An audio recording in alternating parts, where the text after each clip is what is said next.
ایک دن کی بات ہے، ایک چھوٹے سے گاؤں میں علی نام کا ایک بچہ رہتا تھا۔ اسے اپنا سرخ غبارہ بہت پسند تھا۔ ایک دن جب تیز ہوا چل رہی تھی، علی باغ میں کھیل رہا تھا کہ غبارہ اس کے ہاتھ سے نکل کر آسمان میں اڑ گیا۔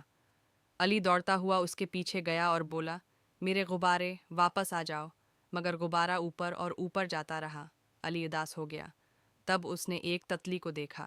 اس نے پوچھا، کیا تم نے میرا غبارہ دیکھا؟ تتلی نے اپنے پروں سے جنگل کی طرف اشارہ کیا۔ علی تتلی کے پیچھے جنگل میں گیا۔ وہاں اسے ہوگا ایک نرم دل گلہری ملی۔ گلہری بولی، میں نے تمہارا غبارہ دیکھا تھا، وہ پہاڑیوں کی طرف گیا ہے۔ علی نے گلہری کا شکریہ ادا کیا اور پہاڑی پر چڑھ گیا۔ وہاں ایک درخت تھا اور علی کا سرخ غبارہ اس کی شاخوں میں پھنسا ہوا تھا۔ اس نے درخت پر چڑھنے کی کوشش کی، مگر وہ بہت اونچا تھا۔